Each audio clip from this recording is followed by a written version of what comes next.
Hi there, this is Jen. I'm back with another tutorial, and this again is mainly meant for my clients that I'm working with on publishing their books. And one of the steps in the process is purchasing and assigning an ISBN.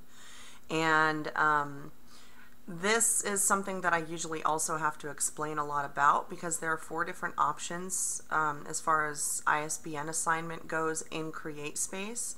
So I figured I would just make a video and explain what I can right off the top of my head, and that way people can just watch this video and get a good idea of what needs to be done. So the first thing to keep in mind, let's say you're logged into your CreateSpace account, you're ready to purchase an ISBN, and if you haven't created the project yet, it would be a good idea to click on Add New Title and create your project with obviously the book title that you're going to be using. It doesn't have to be perfect yet because I can always go, I or you can always go in and change it.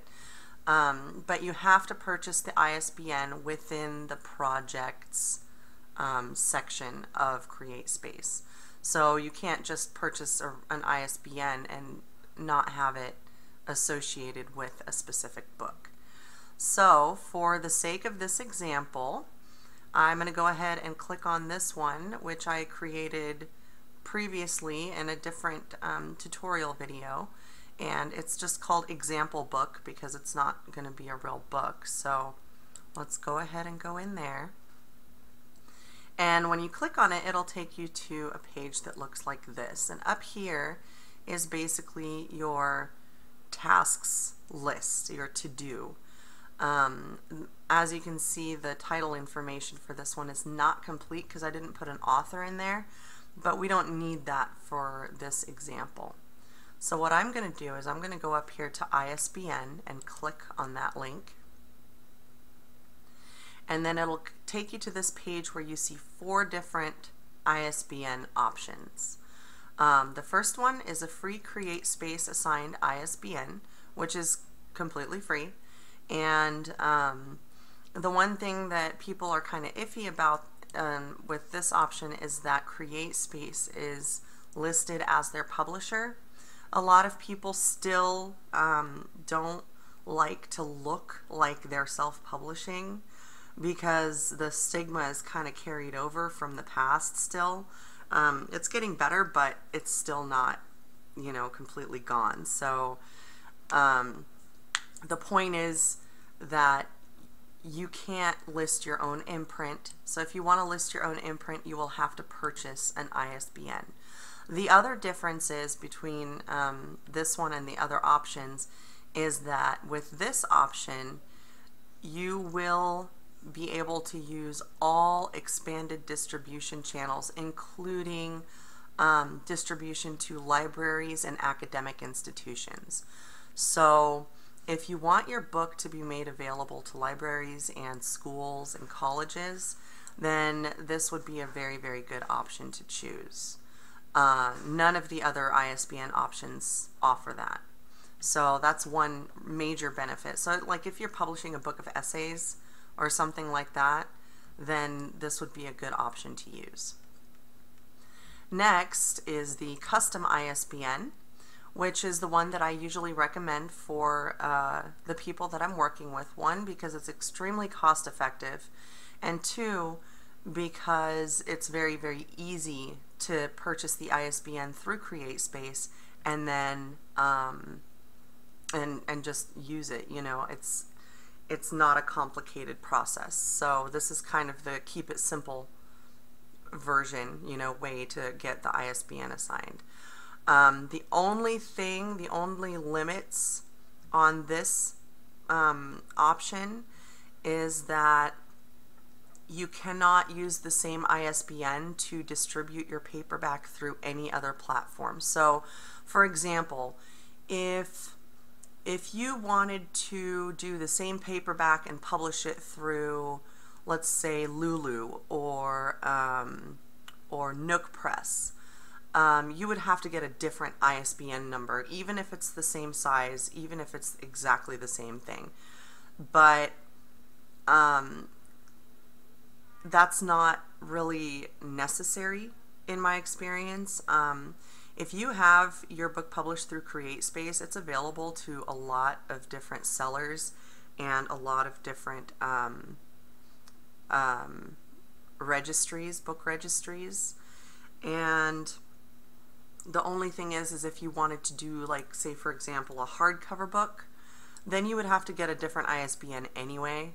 And CreateSpace does not yet offer a hardcover option, which I'm hoping they do soon, because I've been on them. Like, every time I publish a book and they ask me to do a survey, I always do a hardcover, you know, do a hardcover option. So hopefully they'll roll that out soon. And let's see, what was the other difference? Did I already cover both of them? I don't know. My son's making noise in his room, so I'm kind of hearing a bunch of background stuff going on. But this one, oh yeah, this one also does not allow you to distribute it to libraries and academic institutions. So, but none of the other ones do either. That's only available with the CreateSpace assigned ISBN. The next option is the custom universal ISBN, which you could use this ISBN if you wanted to publish the same paperback and have it distributed through someone else, you know, again, like Lulu or Nook Press or whatever, and it will not be available to libraries and so on. And the last one is provide your own ISBN. So if you are already ahead of the game and you have researched and bought a block of ISBNs from Bowker, aka myidentifiers.com, then you would put in the ISBN here and whatever your imprint name is that you have listed with Bowker. Bowker and myidentifiers.com is basically the same thing. So the drawback to doing it this way, which is, you know, I started doing it this way because I thought that's what I had to do, and it's a little bit more tedious than going with the option of buying it through CreateSpace, because you have to fill in all your information on CreateSpace and upload all your files, and then you have to go over to myidentifiers.com and do the same thing under the same ISBN through that account, and it has to be consistent. So if there's any discrepancies between the two versions of information, I guess, if you have like typos or if you don't have the same files or something like that, then it'll bring up a flag. So it gets a little bit more complicated if you do your own ISBN, but it is still doable. So for this example, we're going to go ahead and go with the $10 version, and most of the people that I work with do not yet have a MyIdentifiers account. So we're going to go ahead and click No here, and we'll go ahead and click Continue, and it'll take you to this form here. So this is basically the information that myidentifiers.com needs in order to get your imprint up and running. Now, the cool thing about having an imprint is that it does not require a business license. So if you're an individual and you just want to self-publish, you can still have an imprint name and you don't have to register it as a business. You can, if you want to, you can register as a business and you can do the whole trademark thing if you're scared that somebody else might use the same name or something, but it's not necessary.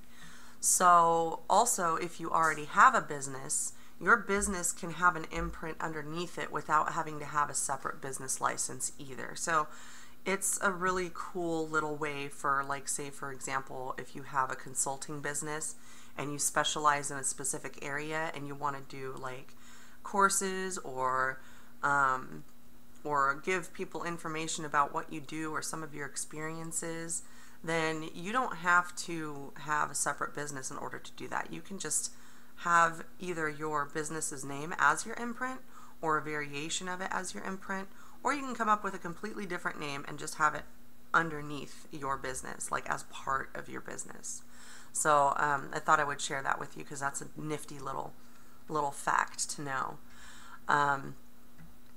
The only confusing part about this form for some people where they need more information is ISBN coordinator contact, which is usually either the author or the publisher or someone working within the publishing company, and rights and permissions contact, which is also usually the author or the publisher or someone working within the publishing company.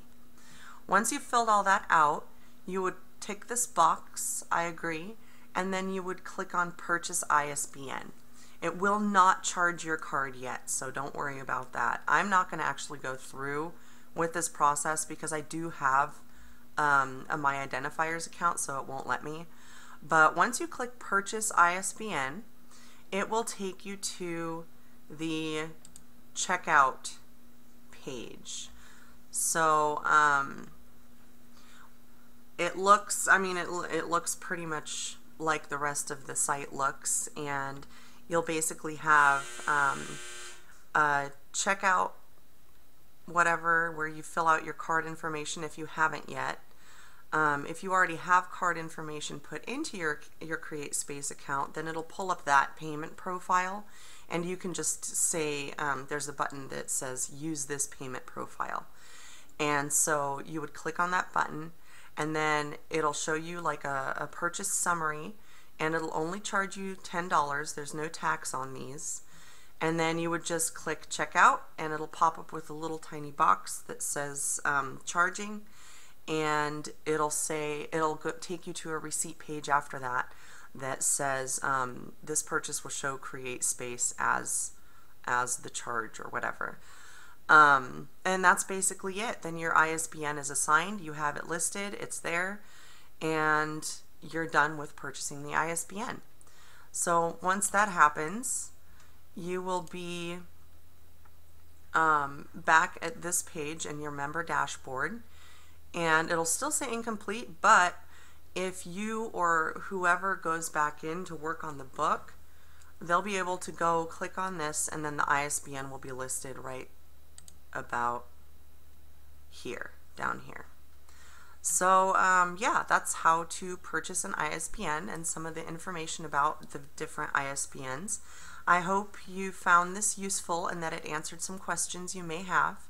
And I hope everybody's having a great week, and thanks for watching.